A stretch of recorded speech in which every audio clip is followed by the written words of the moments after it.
Do you guys stream? Yeah? Man. It's been so long since we've streamed an episode. It may not even work. Who knows? Warning. The Catholic Man Show contains high levels of manliness. It's simple, really. You either want to grow in virtue and holiness, or you want to be a sissy, whiny baby. If you choose to move forward, grab your whiskey glass, because the Catholic Man Show is starting right now.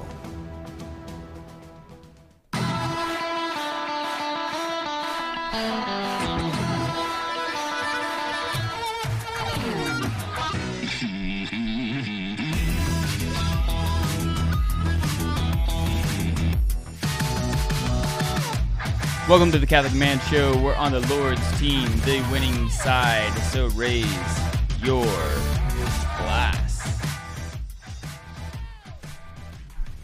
Adam Minahan here, sitting with David Niles in studio. Not going to be able to say that too much longer. Probably for the last time, again.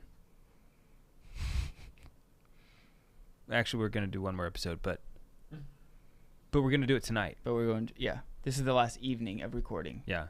In the studio. Probably, definitely, for sure, maybe. No, it's definitely after tomorrow. Like tomorrow, I'm tearing this thing down. So definitely for sure this time. Yes. Man, it's just so weird to think about. Like, you know, we hit our 8 year, you know, this year, being on air, being on the Catholic radio, being on our podcast. We've been on different streaming services throughout the time. Our studio has definitely looked different, you know, throughout the time period. We started out in a totally different room, if you remember. We started out in that room over there. Yeah. And that did not work out very well. It didn't last very long. Didn't last long. Maybe one episode. I don't even know if we recorded an episode over there, actually, now that I think about it. I think we were trying, and we realized, I don't think this room works. And so then we moved in here, and painted it black. Like not a year, a year later or something. We used to have the mustache cam. We used to have a mustache cam, yes. We had a gym cam. We had a wand cam. These are all brief appearances. Mm-hmm. But man, we've had it'll be interesting. Like a new chapter of the Catholic Man Show after we tried a green screen briefly. We did terrible at like remote interviews for a while. We had like Michael Knowles on one time, and it was so embarrassing. We could not figure out how to... Yeah, we barely had him on. Yeah. I mean, there were several many times where we had some, you know, pretty big name people. Right. You know, like Father Donald Calloway. I interviewed him and had to just totally reschedule with him and be like, sorry, Father, I don't know why. Matt Fradd was we another tried one. to have on once and it totally didn't work. Yeah. I mean, anyway, it's just been so cool to see the studio progress, like, and grow as far as like what we've done, adding the 3 cameras. You know, Juan is a big part of that. You know, being able to switch the cameras for us, which he's here today. And he's here, which is awesome. This is like he's the first back. time he's been here for, I don't know, months. I mean, it may be like this is his Juan song episode. This is his Juan song, yeah.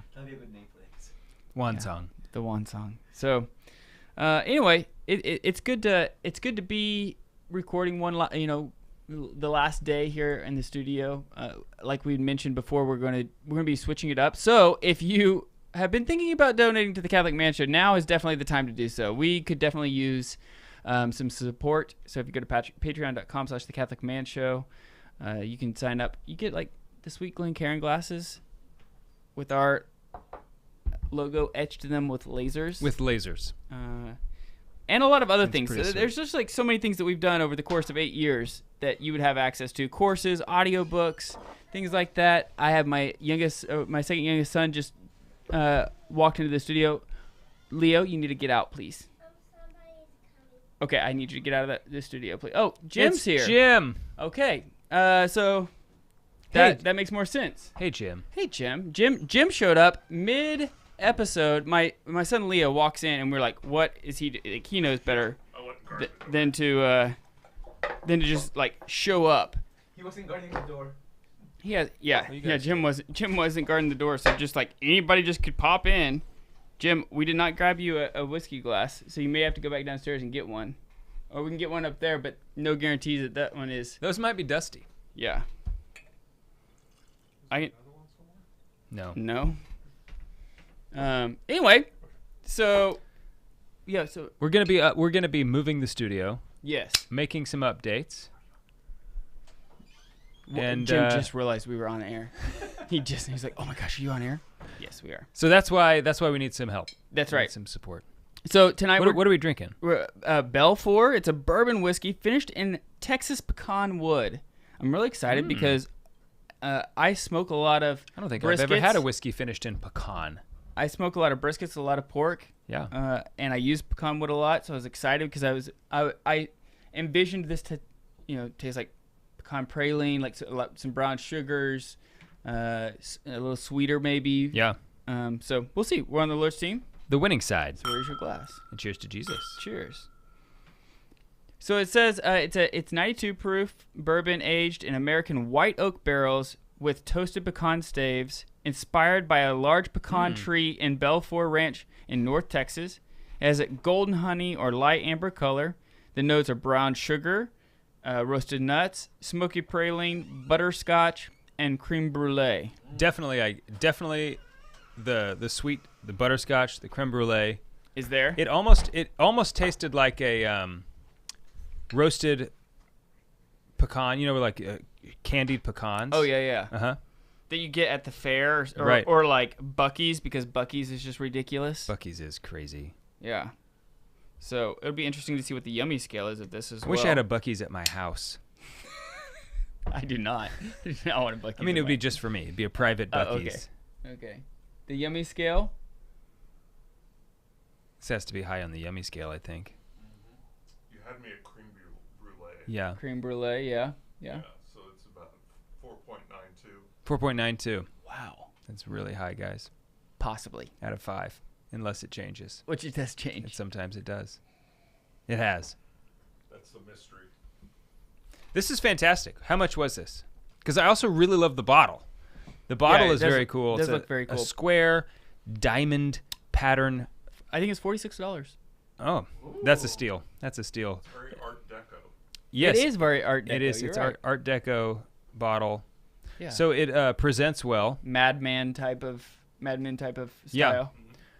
And for being 92 proof, 46, is that what you said? Yep. $46. That's a steal.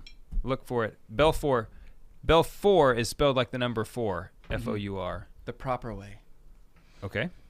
Also, the way they have it in Gotcha. Texas, but yeah. So anyway, this weekend was a Memorial Day weekend. Got a chance to get out into the country, which was awesome. It was so great to be out in the country. Ran some trot lines. Did some bass fishing. You know that you were in the country because you said trot lines instead of trout lines, or It's trot lines. Yeah. And we cut some black walnut slabs Oh yeah. because I'm going to be making a. Did you actually get to do some of the cutting? I did not. No. I mean, it's very easy. It's a 2-man job, and so there's like 4 or 5 people there. So, But you were all there doing it. I was supervised. I was like the foreman of the group. Oh, okay. That counts. Yeah. Oh, dude, that definitely counts. Yeah. So it was a 5-foot chainsaw, which was pretty sweet. On a jig? On a jig. Yep. I want to build a chainsaw jig because I do have Yeah, it was awesome. a very minor amount of like milling I would like to do. I have some big cedar trunks I want to cut in half to build like little benches out of. But I need to build one of those chainsaw jigs. But it's they're not that expensive. You could just You just build one. But yeah, so I'm going to make a 7-foot table. That'll be awesome. Which will be beautiful. The grain is so like black walnut is just one of the prettiest Hard. grain woods. Very hard wood. So I'm really excited about that. Did you have to sharpen the chainsaw? About every 3 to 4 slabs we had to swap out the chainsaw. Okay, so it's not every time because I mean you were cutting big. I mean how wide was it? It was about 6 foot.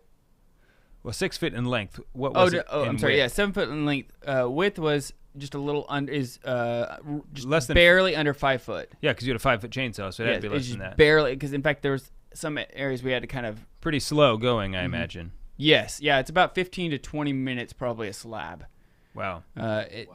So it was So you could do more than 3 without sharpening. correct. That's pretty good. Yeah, which is a lot, but it was just great. Is it a smooth cut? Or does Smooth. Yeah, beautiful cut. Like you have to still sand it, Yeah. and stuff like that. But yeah, it's a beautiful rough cut.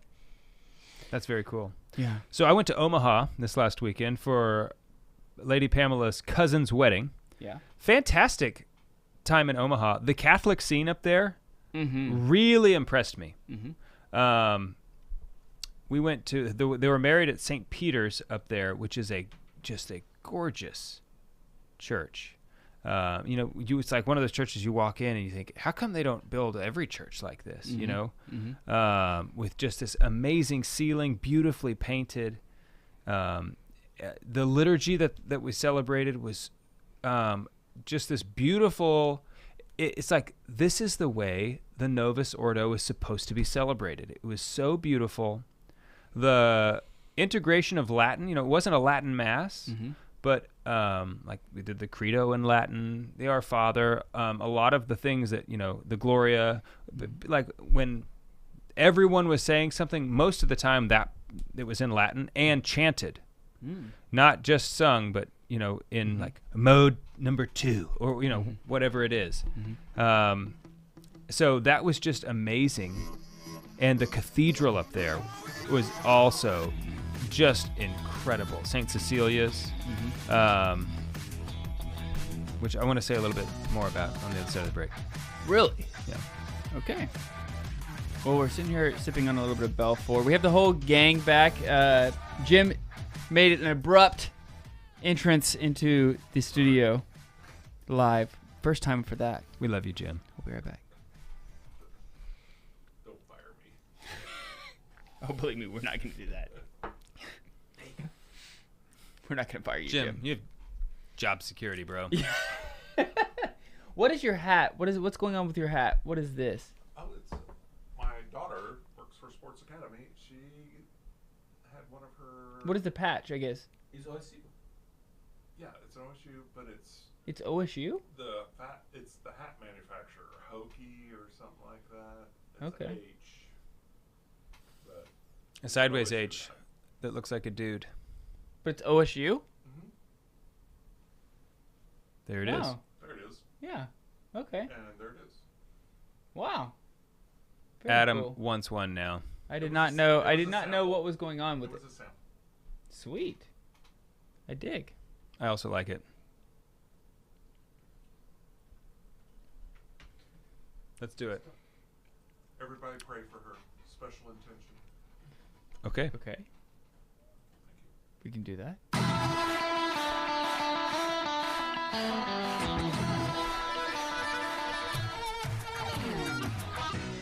Welcome back to the Catholic Man Show. I'm David Niles, here with Adam Minahan. We got Juan Posada on the buttons. Jimbo Baggins at the door. Man. All is right with the world. Yeah. Feels good. So I was just mentioning. It's like the OG episode. It is. I was just mentioning about my trip to Omaha. What really... Did you call an audible? No, I didn't. Okay. Everything went It- exactly as planned. In fact, It would have been better I if wanna you would have get- called an audible. I want to give a shout out Omaha. to Nick and Emily, my Lady Pamela's cousin Nick, who is married. Beautiful couple. Emily was just a gorgeous bride. Mm-hmm. They are a couple who is doing things the right way in a time where very few people are. Like this is a couple. They didn't live together before they got married. They both are like very passionate about pursuing holiness. Mm-hmm. Nick, his best man, they've been best friends for years. Nick brought him into the church years ago. I mean, it was just like, man, this is exactly what you should see. This is what the Christian life looks like. This is what a wedding is supposed to be. Love it. Between two Love good. that. I mean, also they're young, like 24, getting married. like 100 years ago wasn't young, but these days is young. Oh yeah, I was just thinking like we're so old. Oh, dude, like you're pushing 40. Yeah, I'm halfway through my life statistically. I mean, so, and that's if I actually make it that far, which right. I probably will not. I don't know. I feel like you won't. I feel like I'm just kidding. But anyway, so then we were going to mass there at St. Peter's on Sunday, and it was amazing. It made me want to like sell my house and move to Omaha because I have never been around this like density of pregnant women.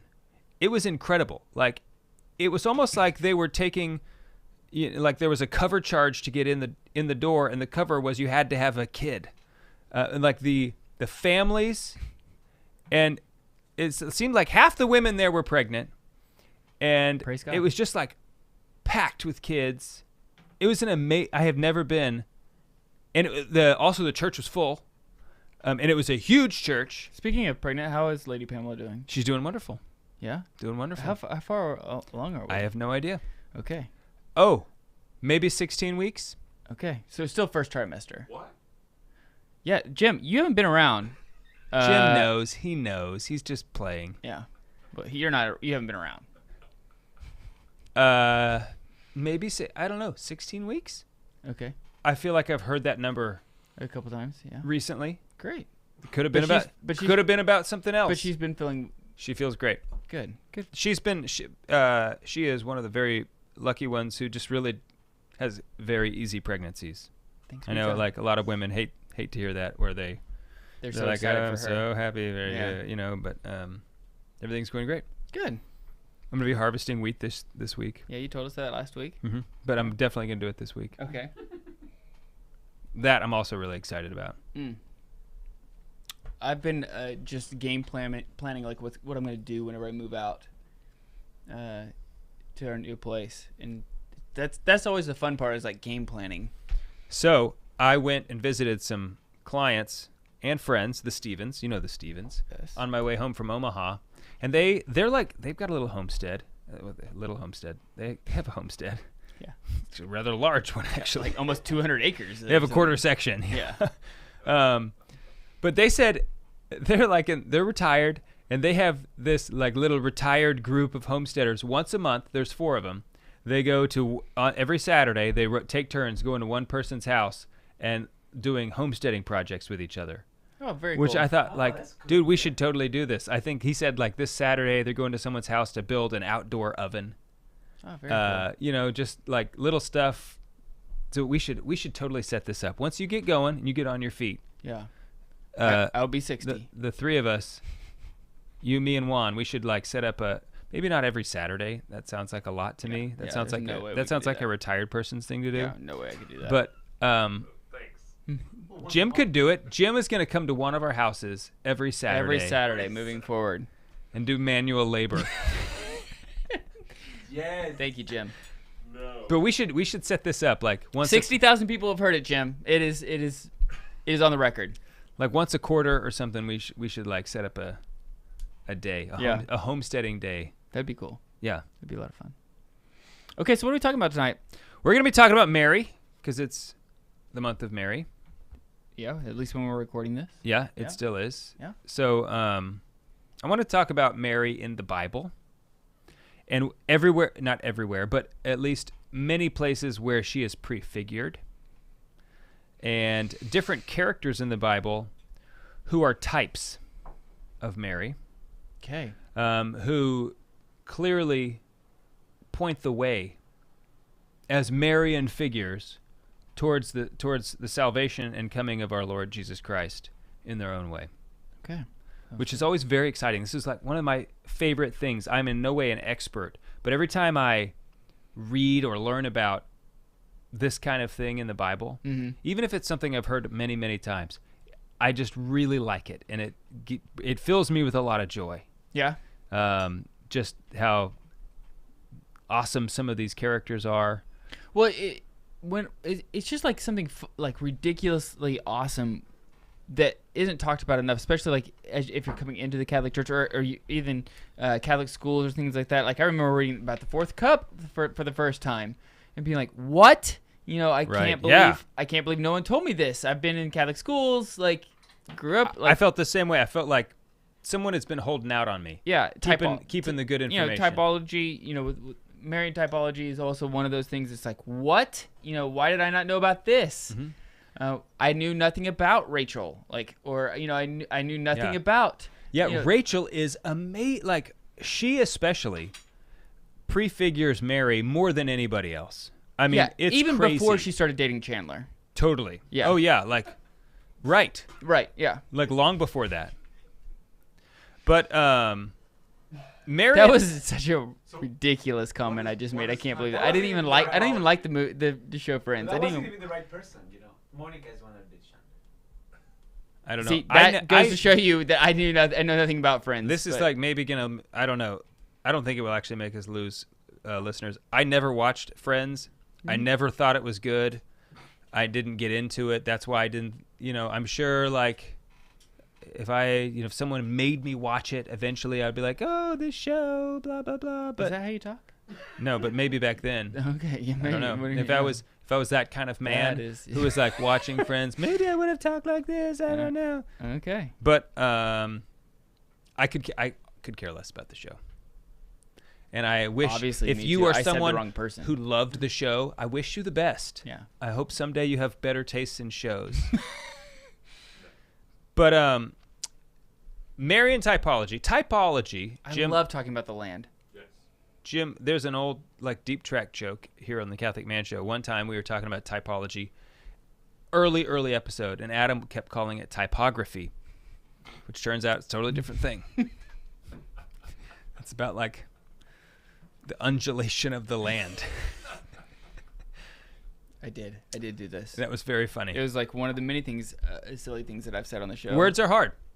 That's true. This is one thing we know here on the Catholic Man Show. Words are hard. Yes. Typology is ways in which things are a type of another. Okay, so, like these things represent something else. And that's just true in general, and it's definitely true. There's a lot of biblical typological characters, people who represent. Would a Reese's Mini be a version of the typology of the Reese's Cup? I'm going to say no, because it actually is a Reese's Cup. Like, it's just a smaller version. Their essence is the same. Sort of the same. I actually have not philosophically pondered the Mini to definitively what about say Reese's Pieces? If they have the same. What about Reese's Pieces? Okay, I think now we're getting somewhere. Okay. That could be. That's very typological. Okay. The pieces. Yeah, candy always comes back to candy. And like, there's something about the Reese's Pieces. There's like, it's pieces, Reese's Pieces. Yeah. But everybody says, I don't know, maybe it's just a local thing. Everyone I know says like Pieces. Reese's Pieces. And it's like, all right, I'm down with it. It's just not what it is. Yeah. But that's what we all call it. Yeah. It's a weird thing. Typology, typography. Maybe that's a local thing. Maybe other people are going to be like, oh, you guys are dumb. But Marian typology, typography, it starts in Genesis, okay? Basically right after the fall, we have the proto-evangelium, which is like the first pronunciation of the gospel, okay? And this is when God is condemning the serpent, and he tells the serpent, I will put enmity. Genesis 2. It's in the second chapter. That is correct. He says, I will put enmity between you and the woman. And he says, you will strike at his or her heel, and she or he will crush your head. And it's she or he because in the Hebrew, the pronoun is ambiguous. It can go either way. Yeah. It's a pronoun that, and so it's actually impossible to say exactly, is it he or she? It could be and probably is both. As Catholics, we always, we don't always, but we embrace the both and when two things are true simultaneously. Because it is true that Mary is the one who crushes the head of the serpent because Christ is the one who crushes the head of the serpent, right? That she is a cooperator in the mission of salvation, which is why she's so awesome and so important, right? Mary wouldn't mean anything if it weren't for Christ. She'd still mean. She would be based on her really dignity. She would be still the best human being, but it wouldn't amount to much other than like, hey, she was so cool. You know? The reason why she's so awesome is because she cooperates in the mission of Christ's salvific action on the cross. Absolutely. So I can agree with that part. there's a lot to come. We'll be right back.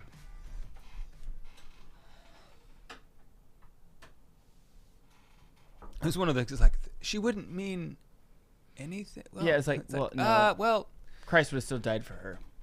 but like, I meant like her though. Her own, I knew what you meant. But her it's own just like, awesomeness is but, like, But what you were saying was like she's the moon. factually She inaccurate. reflects God's. I was just talking about her awesomeness. You know why she's so great. Yes. Mariology. She's Mariology great is in and of always herself. okay, but that's not what I meant. But that's what You, it sounded like. you know, But you said mean anything. Yeah. you know, you guys. I was just both, trying to be precise. You both know what I mean. I was just- oh, it's okay. You can just move all my stuff. Just For no reason. Just throw it on the floor, one. Just I like mean, that. it's like you don't have to touch any of that, but you know, you're just like Jude. Jude will be like looking over here, and like there's no reason to touch any of this stuff over here, and he's just like, I'm just gonna like start moving this stuff My around. children never do anything like that. Oh gosh, you need to work on your discipline. Your discipline. Judy's awesome. Jude is awesome. Right. You still- One more time. Do it again. Ed in Elk City was wearing his Catholic Man Show shirt while he was doing the food bank today. Way to go, Ed. Nice, way to go, Ed. Deacon Halbrook's son was wearing his Catholic Man Show hat while doing some youth group thing. Playing Pretty awesome. the guitar. Mhm. Make it so, one.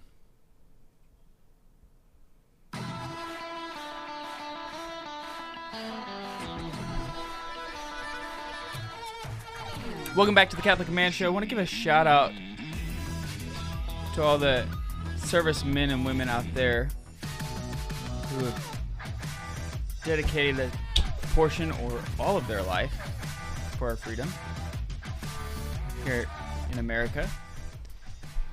Grateful for you and for your service. Thank you so much as we remember those who have fallen and who have served through Memorial Day weekend. It's always something that's like, you want to have a good time. It's a 3-day weekend, right? Let's all have fun. But it's also like, you should be intentional about like, why are we giving, like, what is it about this? Right. And so like, I think a lot of men and women out there who served would want us to celebrate, and have a good time with family and friends. But you also want to make sure that you remember those, because like the reason why we're able to do that is because they have offered up their lives and or time to serve for this great country. It's not just a day about grilling. Right. Although you should definitely do that. I think grilling is the way to go, personally. But that's not what it's about. Right.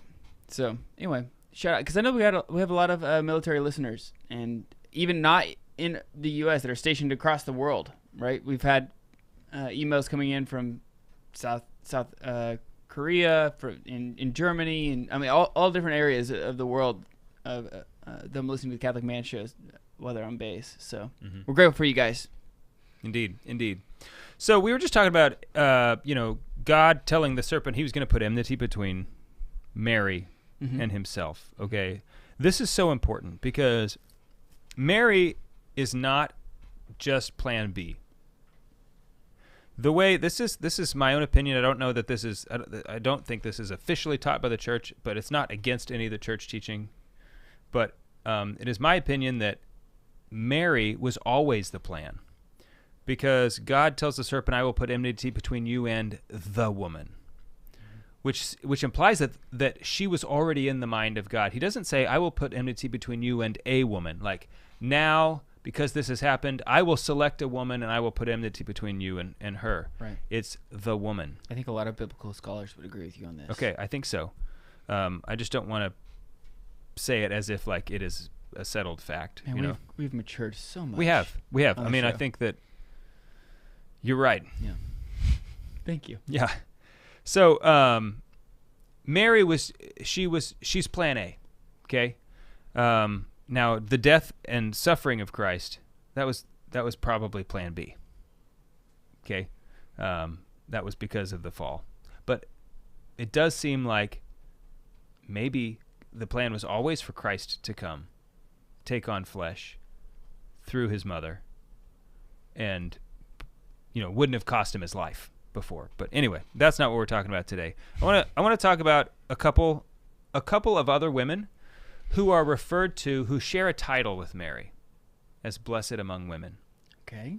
Both of these gals That's what we should name the episode. Blessed among women. are awesome ladies. First one is JL. Okay. JLo? JL. Oh. Not whatever you said. Wrong. So this is a period of time Israel is being ruled by the Canaanites.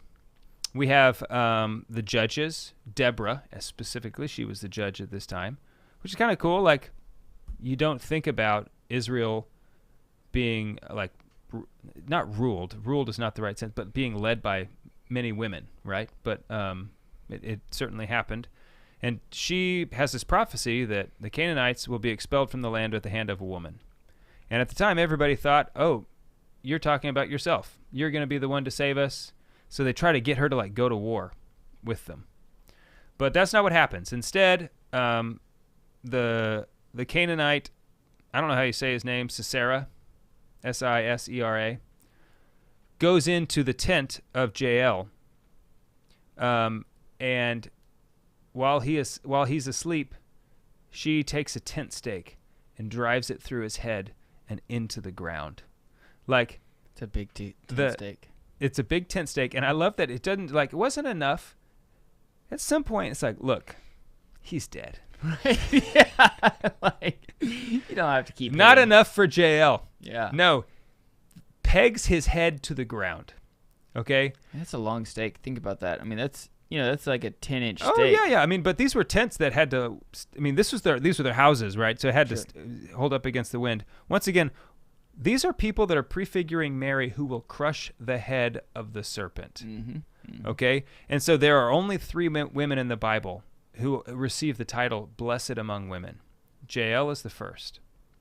Okay. The second is a woman named Judith, who, during war with the Assyrians, Holofernes, the general of the Assyrian army, Judith poses as a neutral traveler. She's just, oh no, I'm just traveling, nothing to do with anything going on, and he is really taken by her, and he offers him some wine, gets him really drunk. He falls asleep.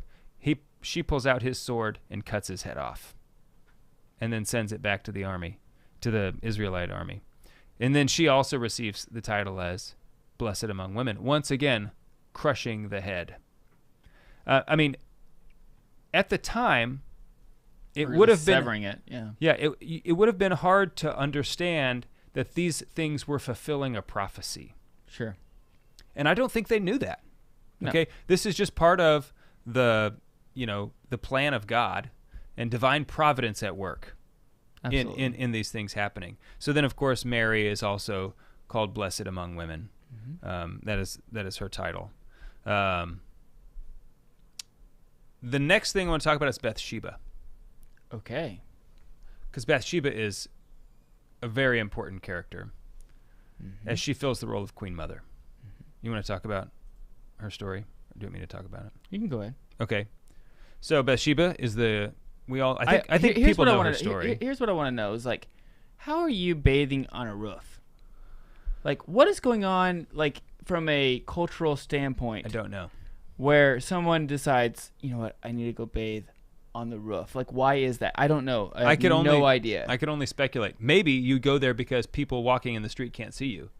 Except for you have except four for maybe walls. Like, except for maybe the king, who happens to have a taller house. but like, that's what a house is for. I don't know. Maybe that, like, the water, just that way you didn't have to. You could pour it, and you didn't have to, like, have a big tub. They probably didn't have big tubs, so you go up on the roof, so the water just rolls. You don't have wet You floor. have to drain. You don't have, a like, drain issue. because you probably have dirt floors. Mm-hmm. That way you don't have, like, mud in the middle of your house. That may be. It just seems. Totally speculating. I have no idea. Yeah. Good question. Thank you. The real question is why was David on his roof? That's because he was neglecting his duties as. That's right. He as belonged the somewhere. king He belonged somewhere else. He belonged on the battlefield. On the battlefield, right. During the springtime when kings ride out to war, David was at home, is how the story starts. He sees Bathsheba. You know, we all know the story. They end up getting married, and she is basically his preferred wife, right? He has some other wives that he kind of hates, like Michal, for instance, who was Saul's daughter. She had a low voice. Yes, she did have a low voice. He doesn't like her, and she wasn't like nice to him, but still, he should have been nicer to her. Anyway, the point about Bathsheba is not during the reign of David. It was actually during the reign of Solomon, her son. She becomes the queen mother, which is a very, very important role in the Jewish royalty. The queen back then was not the wife of the king, which there are practical reasons for that. The king had many wives. Are you going to have many queens? Mm-mm. That is too many cooks in the kitchen. So don't disagree. It certainly, from a ruling perspective, made more sense for the queen to be the mother of the king, and that's who it was. And so there's a moment where a petitioner comes to Bathsheba and asks her to request something for him from the king, and Bathsheba goes and does that. So she is fulfilling an intercessory role. She's like a mediatrix. Yes, and when she comes before him, David actually says, "Bring her a throne." Sometimes in the Bible, you'll see that David was sitting on his throne, and he says, "Bring a chair for my mother." But if you look at the Hebrew, the words are the same. So the throne that David is sitting on, it's the same word when he says, "Bring her a throne." Okay. And so it's very clear that she was ruling with him. Okay. Right? So she's not the king, but she is not just an ordinary person, right? And that she also is wearing a crown. And of course, that's very important because Mary, being the mother of Jesus the king, she also fills this role as queen mother of the universe. Christ is king of the universe. So she's the queen of the universe. Amen. Totally. Anything else you want to add to that? No, I think you nailed it. Thank you. I felt like I did pretty good. The Ark. This is one of my favorites. Okay. Mary is the Ark. Of the covenant. Spoiler alert. She's the Ark. Okay. What was in the ark originally? There were three things in the Old Testament Ark that they carried around, which is this box. A gold. That you should not touch. A gold death box. Yeah. It was death to the enemies of Israel and death to anyone who touched it. Now, interestingly enough, if Mary were to go back in time, she could touch the ark because she was sinless. It was because the ark was the dwelling place of God, and nothing unclean Could touch it. can be in contact with God. So Mary, as a sinless person, could have handled the ark. Totally been fine. Uzzah, other dude, who's like a good dude, seemingly. Benefit of the doubt, we're going to give him. Yeah, he was just trying to carry the ark. It was going to fall. He was trying to save it, but he touched it and died. We'll talk more about the ark.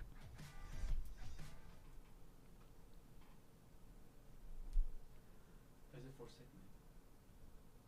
No, I think go This on is more. fourth. I brought us in. Okay. Donde los cuatros?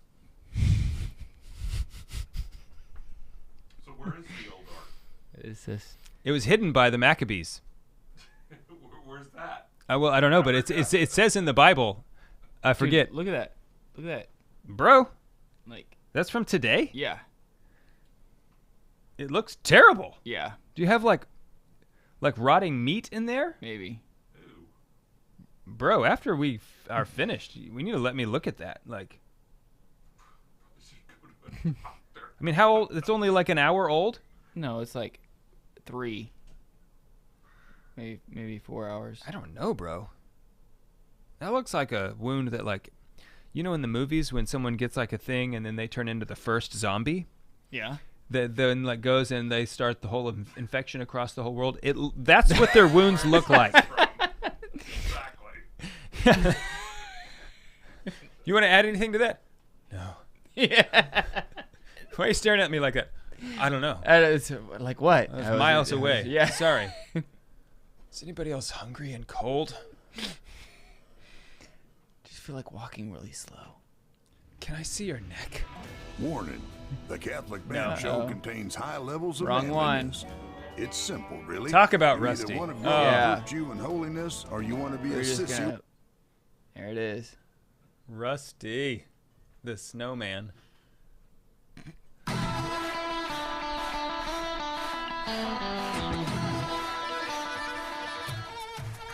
Welcome back to the Catholic Man Show. I'm David Niles here with Adam Minahan. We're talking about Mary. Mary as the Ark. So Adam, you were asking about like what's in the Ark. There are three things in the old Ark, the Old Testament Ark.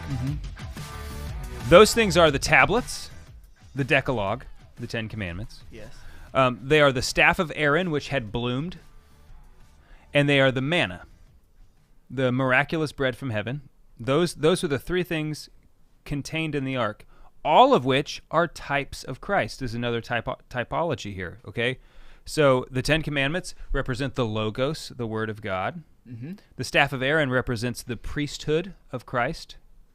And then the manna obviously represents him in the Eucharist, something lost by our Protestant brothers and sisters, which we invite them all to take a look at this. So all of those three things are types of Christ that were contained in the ark, which was the dwelling place of the Lord. And it was so holy, just only the types. These aren't actually Christ. These are just things that represent him.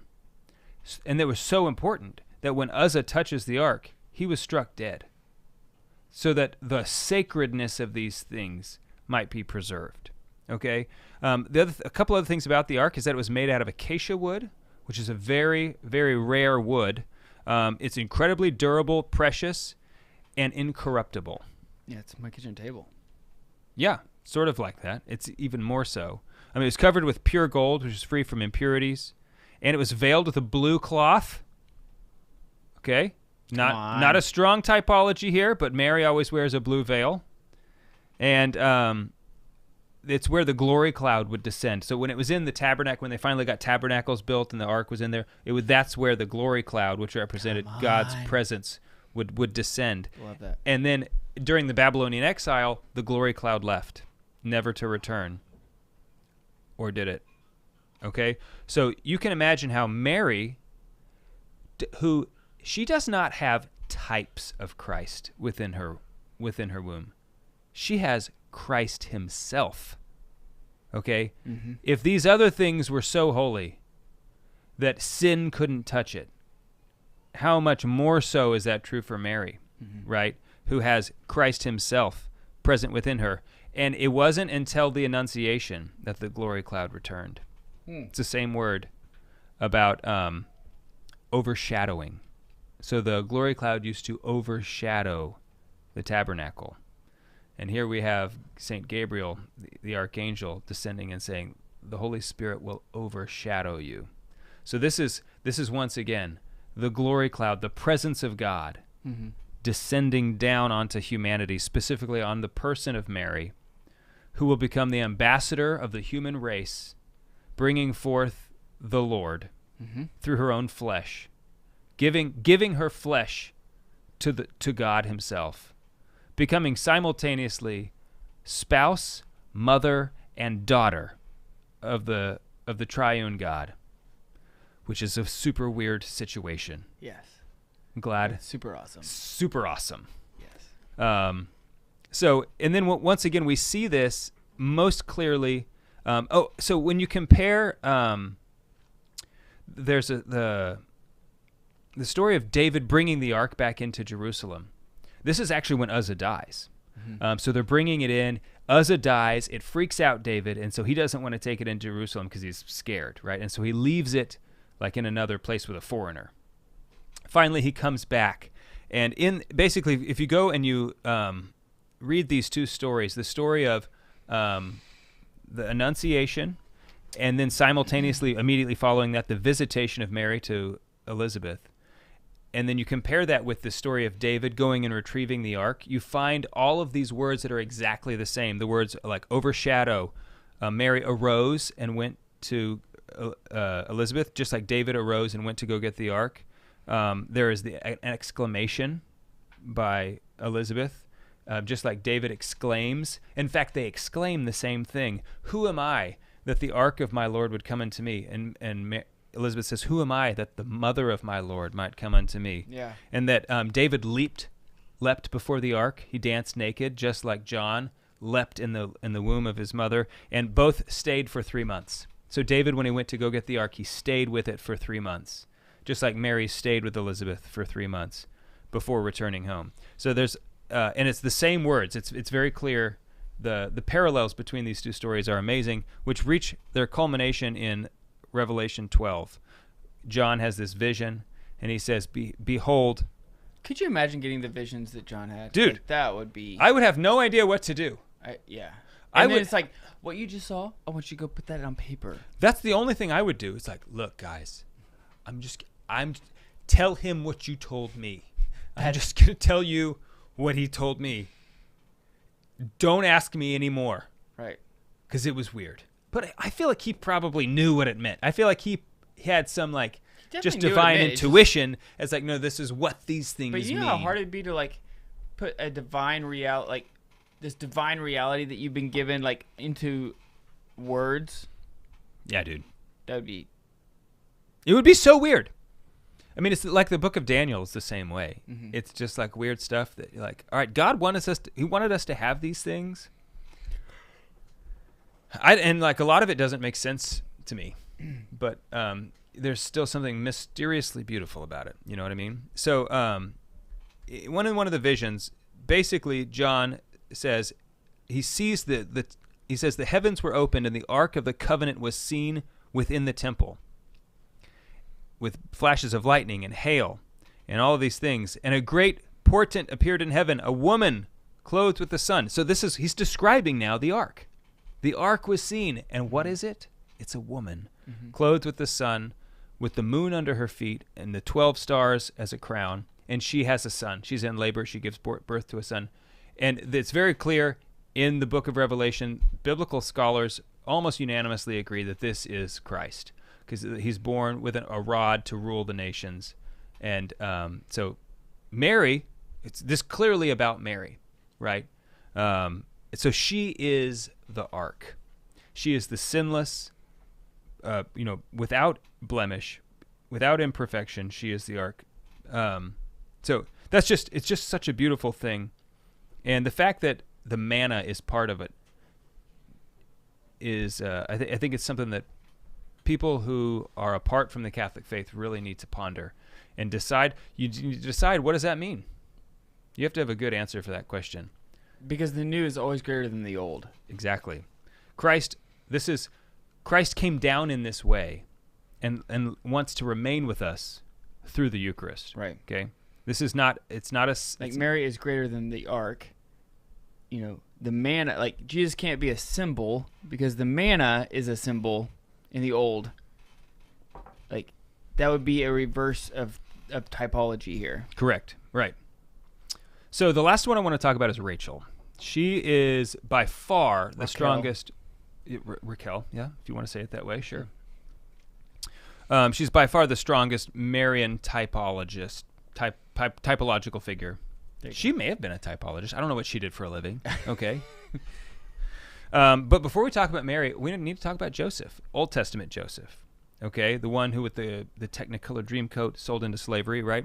So he was the 11th son of Jacob, or Israel, of his favorite wife, Rachel. Remember, he had to work like 14 years to get Rachel. He worked for 7 to get her, and then Rachel's dad tricked him and made him marry the older daughter first.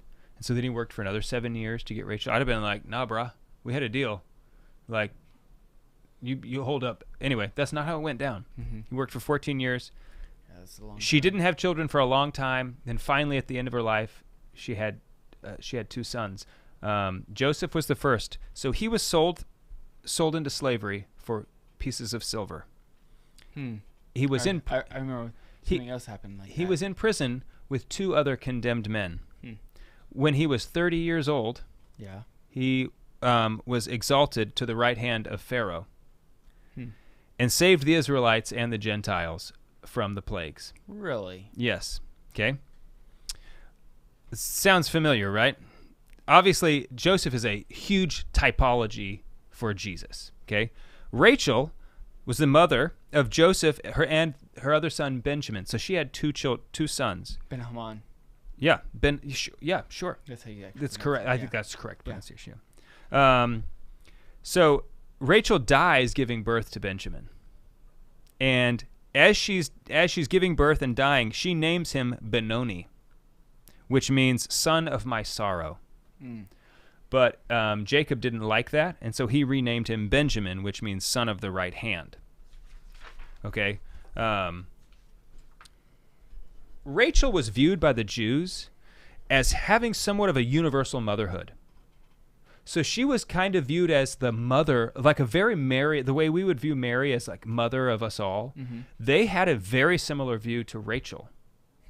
And in fact, it's in Luke, right after the slaughter of the innocents. He says, "This is the fulfillment of the prophecy. Rachel is weeping for her children," because they really viewed all of Israel to be the children of Rachel. That was, in fact, there was a pillar built at her altar. They used to make, very common to make pilgrimages and ask. She was viewed as a very powerful, in a unique way that was not normal. She was believed to have a unique intercessory role for the Jews. Okay, which once again is very similar to what we have here. So let's put these 2 together. Joseph was the firstborn son of Rachel, Jesus' firstborn son of Mary. Benjamin was Rachel's son of Rachel's sorrow. Mary's second son, John, was the son of her sorrow. Given to her on the cross in the moment of her sorrow. She also has a son of sorrow, who is John. And also Moses refers to Benjamin as the beloved of the Lord, and John is the beloved disciple. We're out of time. We're on the Lord's team. The winning side. So raise your glass. That was an abrupt ending to the Catholic radio, but hey, It's okay. it's okay. They won't care. You didn't know about the second son. Yeah, Mary has 2 sons. Like, remember, so when we went to the apparition, Our Lady of Knock, it has the thing about it has the whole Holy Family. Jesus, Mary, Joseph, and John. John is He's part of the Holy Family. Because She's Mary's son. Like she's his adopted son. Yeah, adopted son. And so she's the son of his sorrow. isn't that so cool? The son of her sorrow. Apostle John? The apostle. Yeah, remember at the beloved. Because he took care of him. at the cross, Jesus Yeah. said, "Woman, behold your son. Son, behold your mother." And so at the apparition of the Lady of Knock, it has the Holy Family, including St. John, who appeared in the apparition. Because he's a member of the Holy Family, which would be so sweet. Yeah. To get like, Inducted. yes.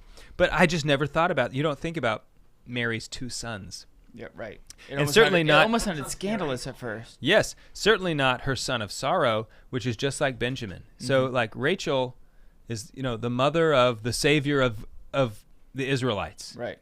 And so this isn't even everything. There are a lot more things. These are the major things. The other things get kind of more minor. Right. But she was really a very important person for the Jews. I think her tomb now is lost. I don't know that for a fact, but I think it is not exactly known at this point. So do you want to talk about the new Eve for just a few minutes? Mary is the new Eve.